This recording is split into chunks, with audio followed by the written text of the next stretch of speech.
India Legal presents Courts Roundup.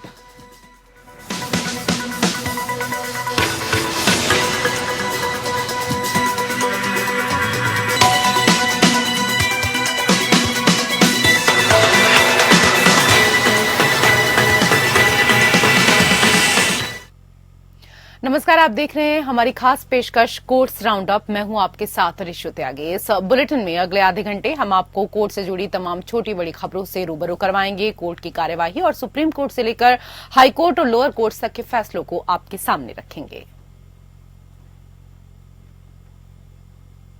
India Legal presents Courts Roundup.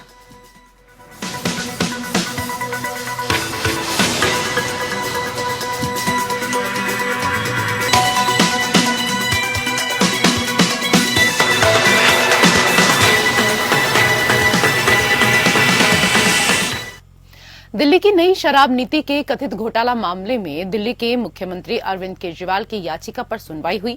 इस दौरान court ने कहा कि चुनाव के मद्देनजर अंतरिम जमानत पर विचार कर सकते हैं। पूरी सुनवाई में अभी वक्त लगेगा। कोर्ट ने कहा कि चुनाव के मद्देनजर मंगलवार के अंतरिम जमानत पर विचार किया जा सकता है। उस दिन कोर्ट तय करेगी कि बेल दी जाए या नहीं। कोर्ट ने कहा कि यह मामला लंबा चलेगा तो हम अंतरिम जमानत पर विचार करेंगे। सुप्रीम कोर्ट ने पूछा, क्या केजरीवाल अभी भी फाइल पर हस्ताक्षर कर सकते हैं? इस पर ईडी को जवाब देना है। कोर्ट ने दोनों पक्षों को अंतरिम जमानत पर बहस के लिए तैयार होकर आइए, हम जमानत देंगे या नहीं इस पर कुछ नहीं कह रहे हैं। अगर जमानत मिलती है तो शर्तें क्या हो सकती हैं, इसको लेकर भी सभी पक्षों को जवाब देने को तैयार रहने को कहा है। हालांकि कोर्ट ने स्पष्ट किया कि हमारे अंतरिम जमानत के विषय पर दोनों पक्ष कोई राय कायम न करें। जस्टिस संजीव खन्ना की अध्यक्षता वाली बेंच में केजरीवाल की तरफ से वकील अभिषेक मनु सिंघवी दलील देते हुए उन्होंने कहा कि मनीष सिसोदिया के खिलाफ जो सबूत थे वही ईडी ने मेरे खिलाफ भी दिखाए हैं। मुझे जिन सबूतों के आधार पर गिरफ्तार किया गया है वो सभी 2023 के अंत के हैं। हर सामग्री जुलाई 2023 की ही है। मनीष सिसोदिया के मामले में भी यही सबूत इस्तेमाल किए गए थे। मनी ट्रेल चार्ट भी वही था। कोर्ट ने पूछा कि क्या इस मामले में आपको पार्टी या उनके खिलाफ कोई कार्रवाई हुई है? क्या सिंघवी ने कहा नहीं। फिर कोर्ट ने पूछा कि ईडी का कहना है कि भविष्य में आपको आरोपी बनाया जाएगा। सिंघवी ने कहा इसका मतलब यह नहीं है कि केजरीवाल को गिरफ्तार कर लिया जाए। उन्होंने कहा कि मेरा मानना है कि किसी कंपनी का नाम मात्र बताने से प्रबंध निदेशक की गिरफ्तारी नहीं हो सकती। कोई भी कंपनी जो कंपनी का प्रभारी है और कंपनी द्वारा कोई अपराध किया जाता है तो कंपनी के साथ आप उत्तरदायी होंगे। जस्टिस खन्ना ने कहा कि कोई भी व्यक्ति कंपनी का समग्र प्रभारी है तो वह कंपनी के प्रति परोक्ष रूप से उत्तरदायी है। ऐसे में आपको यह दिखाना होगा कि यह आपकी जानकारी के बिना किया गया था। कोर्ट ने कहा प्रतिनिधि दायित्व प्रत्यक्ष साक्ष्य नहीं है। आपका यह कहना गलत है। प्रभारी व्यक्ति को जिम्मेदार माना जाता है। सिंघवी ने कहा कि एजेंसी कहती है कि आपके पीछे केजरीवाल का दिमाग है, वह रिश्वत की मांग में शामिल है, जबकि इसका प्रमाण नहीं है। यह पीएमएलए का मामला नहीं है। जस्टिस खन्ना ने कहा कि जहां तक धारा 19 का सवाल है, हमें जांच करनी होगी। इसकी सीमा व्यापक है। इसे संदेह या संदेह के बराबर नहीं माना जा सकता है। इसके तहत अधिकारी को संतुष्ट होना चाहिए। अंत में सब्जेक्ट को पर्सनल तरीके से परखा जाना चाहिए। वहीं दिल्ली हाई कोर्ट ने ट्रायल कोर्ट द्वारा 7 मई को सीबीआई मामले में चार्ज फ्रेम करने पर होने वाली सुनवाई 15 मई तक टालने के निर्देश दिए। हालांकि निचली अदालत के चार्ज फ्रेम करने के फैसले को चुनौती देने वाले याचिका पर हाई कोर्ट 13 मई को सुनवाई करेगा।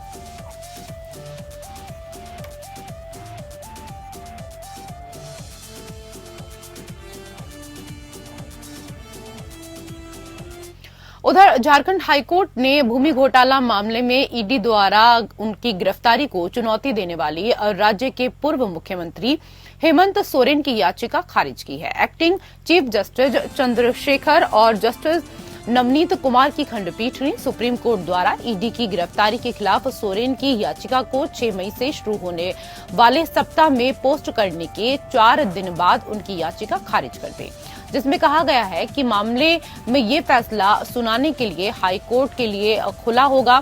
सोरेन ने ईडी की गिरफ्तारी को चुनौती देने वाली अपनी याचिका पर फैसला सुनाने में हाई कोर्ट की देरी का हवाला देते हुए सुप्रीम कोर्ट का रुख किया था। याचिका पर आदेश 28 फरवरी 2024 को हाई कोर्ट द्वारा सुरक्षित रख लिया गया था। 31 जनवरी को ईडी द्वारा गिरफ्तारी के बाद से जेएमएम नेता हिरासत में हैं। 2 फरवरी को सुप्रीम कोर्ट ने ईडी की गिरफ्तारी को चुनौती देने वाली उनकी पिछली याचिका पर विचार करने से इनकार किया और उन्हें इसके बजाय हाई कोर्ट का दरवाजा खटखटाने को कहा। हालांकि उन्हें अपने चाचा राजा राम सोरेन के श्राद्ध समारोह में शामिल होने के लिए 1 दिन की अंतरिम जमानत दी गई, जिनका पिछले महीने निधन हो गया। जस्टिस आर मुखोपाध्याय की पीठ ने सोरेन को न्यायिक हिरासत में रहने का निर्देश देते हुए अंतरिम राहत के लिए उनकी याचिका स्वीकार कर ली और कहा कि उन्हें मीडिया से बात करने की अनुमति नहीं दी जाएगी। 27 अप्रैल को विशेष पीएमएलए अदालत ने सोरेन की अंतरिम जमानत याचिका खारिज कर दी। सोरेन ने अपने चाचा शिबू सोरेन के बड़े भाई के अंतिम संस्कार में शामिल होने की मांग की। झारखंड के पूर्व मुख्यमंत्री सोरेन पर अवैध खनन मामले के साथ साथ राज्य की राजधानी रांची में कथित भूमि घोटाले के साथ संबंध में मनी लॉन्ड्रिंग के आरोपों की जांच की जा रही है। ईडी दोनों मामलों की जांच कर रही है और तर्क देते हैं कि लगभग 8.5 एकड़ संपत्ति अपराध की आय है। इसने सोरेन पर अनाधिकृत कब्जे और उपयोग का आरोप लगाया गया था।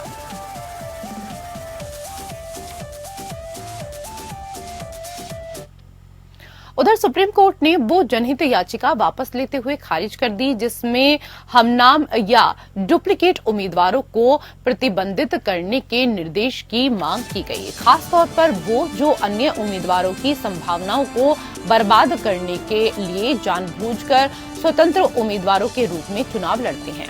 याचिकाकर्ता ने चुनाव आयोग को निर्देश देने की मांग की कि वह हमनाम उम्मीदवारों की पृष्ठभूमि की जांच करे और अगर उन्हें विरोधियों द्वारा जानबूझकर मैदान में उतारा गया है तो उन्हें चुनाव लड़ने से रोका जाए। Justice BR Gavai, justice Satish Chandra Sharma और जस्टिस संदीप मेहता की 3 न्यायाधीशों की पीठ के समक्ष याचिका रखी गई। जैसे ही मामला सुनवाई के लिए बुलाया गया, जस्टिस गवई ने टिप्पणी की, आप जानते हैं कि मामले का अंतिम फैसला क्या है।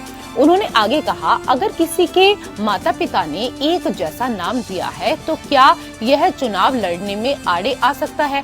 अगर कोई राहुल गांधी के रूप में पैदा हुआ है या कोई लालू यादव के रूप में पैदा हुआ है तो उन्हें चुनाव लड़ने में कैसे रोका जाएगा? क्या इससे उनके अधिकारों पर असर नहीं पड़ेगा? वकील ने ये तर्क देकर बेंच को समझाने की कोशिश की कि उन्होंने चुनाव आयोग की 2 रिपोर्टों को देखने के बाद इस मुद्दे की जांच की थी। पीठ याचिका पर विचार करने के लिए आश्वस्त नहीं थी। वकील ने अपनी याचिका वापस लेने का अनुरोध किया। न्यायालय ने इसकी अनुमति दे दी। इस प्रकार इसे वापस ले लिया गया और इसे खारिज कर दिया गया।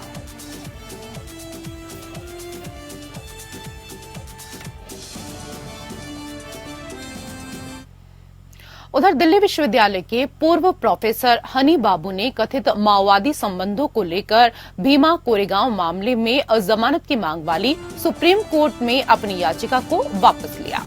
जस्टिस बेला त्रिवेदी और जस्टिस पंकज मित्तल की खंडपीठ के सामने मामला रखा गया था। इस दौरान बाबू की ओर से पेश वकील ने अदालत को सूचित किया कि परिस्थितियों में बदलाव आया क्योंकि 5 सह अभियुक्तों को जमानत दे दी गई। न्यायालय ने आदेश पारित किया। याचिकाकर्ता के वकील का कहना है कि परिस्थिति में बदलाव आया और वह वर्तमान याचिका पर जोर डालकर हाईकोर्ट का दरवाजा नहीं खटखटाना चाहेगा। मद्देनजर याचिका को गैर योग्य मानते हुए खारिज किया गया। डिवीजन बेंच इस मामले में उनकी जमानत अर्जी खारिज करने के बॉम्बे हाई कोर्ट के सितंबर 2022 के फैसले को चुनौती देने वाली बाबू की विशेष अनुमति याचिका पर सुनवाई कर रही थी। पुणे के भीमा कोरेगांव में 2018 में हुई जाति आधारित हिंसा के सिलसिले में गैर कानूनी गतिविधियां रोकथाम अधिनियम यूएपीए एक्ट के तहत गिरफ्तार किए जाने के बाद बाबू जुलाई 2020 से जेल में बंद हैं। अलग होने से पहले वकील ने उन्हें हाईकोर्ट का दरवाजा खटखटाने की अनुमति देने के लिए अदालत से अनुमति मांगी। हालांकि अदालत ने बताया कि उनका बयान आदेश में दर्ज किया गया है। जस्टिस त्रिवेदी ने कहा, हमने आपका बयान दर्ज कर लिया है, हमारी अनुमति की कोई आवश्यकता नहीं है। पिछले महीने मामले में सह अभियुक्त सेन को यह देखने के बाद जमानत दे दी थी कि उनके खिलाफ प्रथम दृष्टया कोई मामला नहीं है।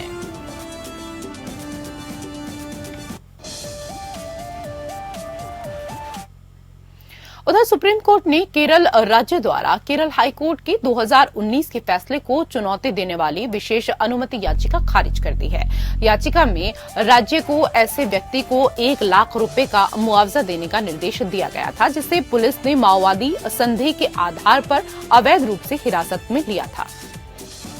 जस्टिस सुधांशु धूलिया और जस्टिस पीबी वराले की खंडपीठ ने राज्य की याचिका यह कहते हुए खारिज की कि हमें भारत के संविधान के अनुच्छेद 136 के तहत हमारे अधिकार क्षेत्र का प्रयोग करते हुए हाईकोर्ट द्वारा पारित आदेश में हस्तक्षेप करने की कोई कारण नहीं दिखता। हालांकि न्यायालय ने कानून के प्रश्न को खुला छोड़ दिया। इस मामले से जुड़ी घटना 2014 में हुई थी, जब वायनाड जिले में रहने वाले लेखक श्याम बालाकृष्णन नाम के व्यक्ति को माओवादी होने के संदेह में पुलिस ने हिरासत में लिया था।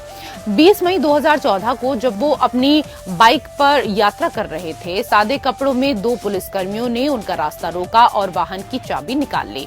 वो उसे पुलिस स्टेशन ले गए, जहां कई अन्य लोगों के सामने उसके कपड़े उतारकर तलाशी ली गई। पुलिस ने कहा कि वो माओवादी की तलाश कर रहे हैं। बाद में माओवादियों से निपटने के लिए केरल पुलिस के विशेष बल के अधिकारियों ने उनके घर की तलाशी ली और उनकी किताबें और लैपटॉप जब्त कर लिए। ये सभी कठोर कदम पुलिस द्वारा आपराधिक प्रक्रिया संहिता के तहत प्रक्रिया और डीके बसु मामले में सुप्रीम कोर्ट द्वारा निर्धारित गिरफ्तारी के दिशा निर्देशों का पालन किए बिना उठाए गए। ये आरोप लगाते हुए कि अवैध गिरफ्तारी, तलाशी और जब्ती ने उन्हें पीड़ा पहुंचाई और उनकी प्रतिष्ठा को धूमिल किया और संविधान के अनुच्छेद 21 के तहत उनकी व्यक्तिगत स्वतंत्रता और निजता के अधिकार का उल्लंघन किया। रिटायर्ड हाईकोर्ट जज के बेटे श्याम बालाकृष्णन ने रिट दायर की। 2019 में हाईकोर्ट की खंडपीठ ने एकल पीठ के फैसले की पुष्टि की। खंडपीठ ने कहा कि राजनीतिक विचारधारा रखने की स्वतंत्रता संविधान के अनुच्छेद 21 का हिस्सा है। सुप्रीम कोर्ट ने कहा कि मामले की जांच केंद्रीय जांच ब्यूरो को स्थानांतरित करने से केवल इसलिए इनकार नहीं किया जा सकता क्योंकि मामले में आरोप पत्र पहले ही दायर किया जा चुका है। न्यायमूर्ति बीआर गवई और न्यायमूर्ति संदीप मेहता की खंडपीठ ने फैसला सुनाया कि एक स्वतंत्र एजेंसी को जांच स्थानांतरित करने की प्रार्थना को केवल इस आधार पर खारिज नहीं किया जा सकता है कि मामले में आरोप पत्र दायर किया गया है। कोर्ट ने 2 अप्रैल के अपने आदेश में कहा, जब अपीलकर्ताओं द्वारा गंभीर आरोप लगाए गए हैं तो उच्च न्यायालय को कम से कम संक्षेप में कारण बताना चाहिए था कि स्थानांतरण के लिए प्रार्थना किए गए आधार पर्याप्त क्यों नहीं पाए गए। आदेश पुलिस हिरासत में सीबीआई गवाह अजीत सिंह की हत्या के आरोपी पूर्व सांसद धनंजय सिंह से जुड़े मामले में पारित किया गया था। लखनऊ में दिन दहाड़े अजीत सिंह की गोली मारकर हत्या कर दी गई थी। जांच के दौरान सिंह समेत कई लोगों की संलिप्तता सामने आई थी। पुलिस ने धनंजय सिंह के खिलाफ 25,000 रुपए का इनाम घोषित किया था। उन्हें भगोड़ा भी घोषित कर दिया गया था, लेकिन उत्तर प्रदेश विधानसभा चुनाव की अधिसूचना की पूर्व संध्या पर जांच एक विशेष कार्यबल को स्थानांतरित कर दी गई थी। वर्तमान अपीलकर्ता जो अजीत सिंह की पत्नी है ने आरोप लगाया कि एसटीएफ ने धनंजय सिंह की ठीक से जांच नहीं की और उनके खिलाफ 3 साल की अधिकतम सजा वाले छोटे अपराधों में आरोप पत्र प्रस्तुत किया।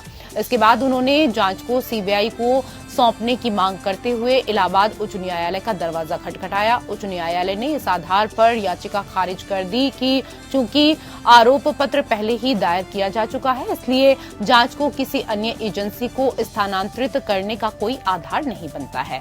फिर अपीलकर्ता ने शीर्ष अदालत के समक्ष वर्तमान अपील दायर की। सुप्रीम कोर्ट ने कहा कि हाईकोर्ट को संक्षेप में कारण बताना चाहिए था कि जांच को सीबीआई को स्थानांतरित करने की प्रार्थना क्यों जरूरी नहीं थी। चूंकि ऐसा नहीं किया गया था, इसलिए शीर्ष अदालत ने उच्च न्यायालय के आदेश को रद्द करना और मामले को नए सिरे से विचार करने के लिए वापस उच्च न्यायालय में भेजना उचित समझा।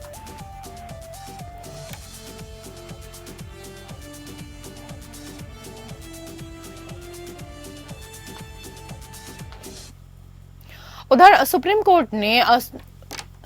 कोर्ट द्वारा पारित अंतरिम आदेश की अनदेखी करते हुए गैर जमानती वारंट जारी करने के लिए राष्ट्रीय उपभोक्ता विवाद निवारण आयोग या एनसीडीआरसी के 2 सदस्यों को अवमानना नोटिस जारी किया है। इससे पहले कोर्ट ने सदस्यों से स्पष्टीकरण मांगा था। उनके स्पष्टीकरण से असहमत जस्टिस हिमा कोहली और जस्टिस एहसानुद्दीन अमानुल्लाह की खंडपीठ ने उनसे ये बताने को कहा कि उनके खिलाफ अदालत की अवमानना की कार्यवाही क्यों नहीं शुरू की जानी चाहिए। कोर्ट ने कहा कि 15 अप्रैल को एनसीडीआरसी सदस्यों को नोटिस जारी करने के बाद भी एनसीडीआरसी सदस्यों ने गैर जमानती वारंट वापस नहीं लिया। खंडपीठ ने आदेश में कहा, स्थिति को देखते हुए एनसीडीआरसी के सदस्यों के नाम पर कारण बताओ नोटिस जारी करना उचित है, जिससे ये बताया जा सके कि इस न्यायालय द्वारा पारित आदेशों की जानबूझकर अवहेलना के लिए अदालत की अवमानना की कार्यवाही क्यों शुरू नहीं की जानी चाहिए।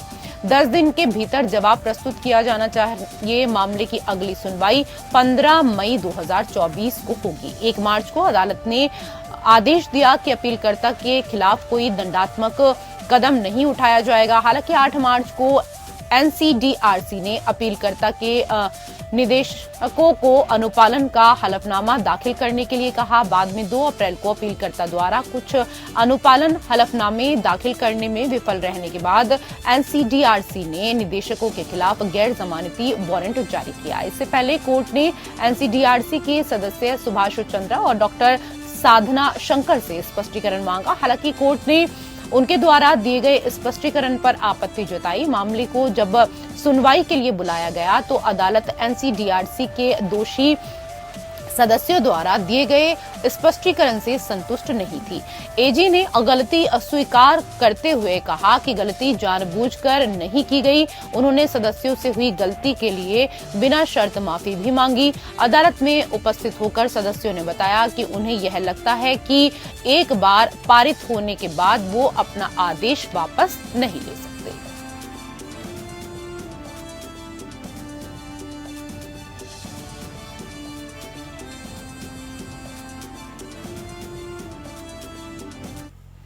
उधर सुप्रीम कोर्ट ने शुक्रवार 3 मई को पंजाब सीएम हाउस की सड़क को 1 मई से प्रायोगिक आधार पर खोलने के लिए पंजाब एंड हरियाणा हाईकोर्ट द्वारा पारित आदेश पर रोक लगा दी। 1980 के दशक के खालिस्तानी आतंकवाद के दौरान सुरक्षा उद्देश्य के लिए सीएम आवास के सामने की सड़क को अवरुद्ध कर दिया गया था। कोई भी नहीं चाहता कि कुछ भी अप्रिय हो। खंडपीठ पंजाब एंड हरियाणा हाईकोर्ट द्वारा चंडीगढ़ में यातायात समस्याओं और बुनियादी ढांचे की समस्याओं से संबंधित स्वतः मामलों से निपटने के दौरान पारित आदेश को पंजाब सरकार की चुनौती पर सुनवाई कर रही थी। मुख्यमंत्री के आवास तक सड़क को अस्थायी रूप से खोलने का आह्वान करते हुए हाईकोर्ट ने पुलिस डायरेक्टर जनरल और सीनियर पुलिस अधीक्षक यूटी चंडीगढ़ को यातायात की भीड़ को कम करने के लिए एक यातायात प्रबंधन योजना तैयार करने का निर्देश दिया। इसने सार्वजनिक सुविधा की अनदेखी के लिए राज्य सरकार के दृष्टिकोण की भी आलोचना की और सुझाव दिया कि शुरुआत में ऐसे दिनों में यातायात की भीड़ को कम करने के लिए कार्य दिवस पर सुबह 7 बजे से शाम 7 बजे तक सड़क खोली जाए। इससे पहले न्यायालय ने कहा था कि सड़क को हमेशा के लिए बंद नहीं किया जा सकता, जब अधिकांश समय मुख्यमंत्री वहां भी नहीं होते हैं और केंद्र शासित प्रदेश के बाहर काम के लिए यात्रा करते हैं। आगे कहा गया, विभिन्न खतरे की धारणाओं का उल्लेख किया गया जिसे हम विस्तार से नहीं बताना चाहते। हम सभी को लगता है कि ड्रोन इस्तेमाल किए जा रहे आरपीजी के खतरे के बारे में इनपुट से पता चलता है कि रायबंद मानसिकता पर आधारित है, जो अधिकारी आम जनता की सुविधा के प्रति असंवेदनशील हैं। सुप्रीम कोर्ट द्वारा सार्वजनिक सड़कों के उपयोग के संबंध में जो कानून निर्धारित किया गया है, उसके संबंध में हलफनामे में एक शब्द भी नहीं कहा गया।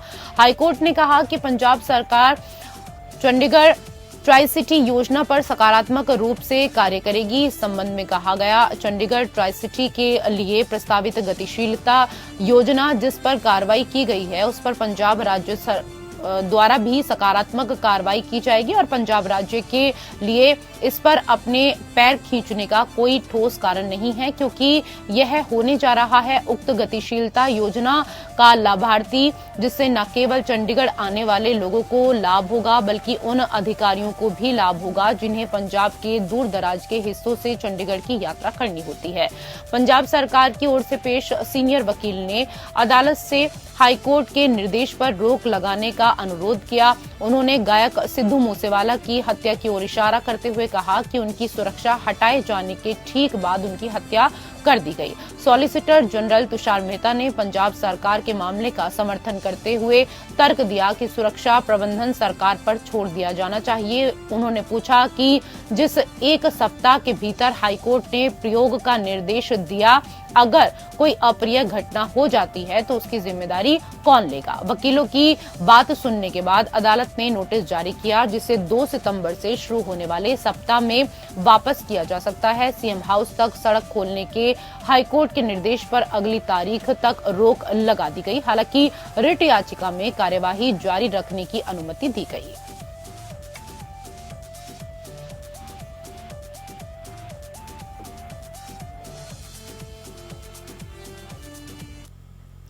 और अब आइए इंडिया लीगल वेब रिपोर्टर से समझते हैं कि नाबालिग आरोपी को किशोर न्याय, बच्चों की देखभाल और संरक्षण अधिनियम 2015 के तहत क्या राहत मिलती है।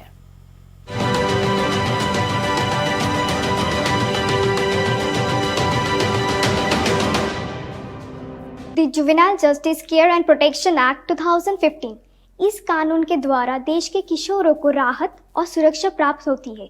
किशोर वो व्यक्ति है जिन्होंने अभी तक वयस्कता की उम्र प्राप्त नहीं की है, अर्थात जो व्यक्ति 18 वर्ष से अधिक नहीं है।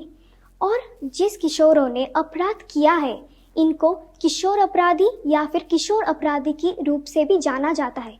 2015 के अधिकारी के द्वारा इन अपराधों को 3 वर्गीयों में भाग किया गया है। पहला, जघन्य अपराध, द हीनियस ऑफेंस। आईपीसी के द्वारा इनका अपराध की सजा न्यूनतम 7 साल की होती है। दूसरा, गंभीर अपराध, सीरियस ऑफेंस। आईपीसी के द्वारा इसकी सजा 3 से 7 साल तक की होती है। और आखिरी जो है पिटी ऑफेंसेस या फिर छोटे मोटे अपराध, इनमें इनकी कारावास 3 साल तक होती है। 2015 के अधिकारी के अनुसार देश के हर जिले में एक जुवेनाइल जस्टिस बोर्ड होना आवश्यक है। इस बोर्ड में प्रारंभिक जांच किया जाता है किशोर अपराध लेके, और इस बोर्ड का उद्देश्य है सिर्फ इन किशोर अपराधियों की मानसिक और शारीरिक सुरक्षा देना, उनकी आगे की जिंदगी और भी अच्छे और सुरक्षित और राहत के साथ बड़े करना।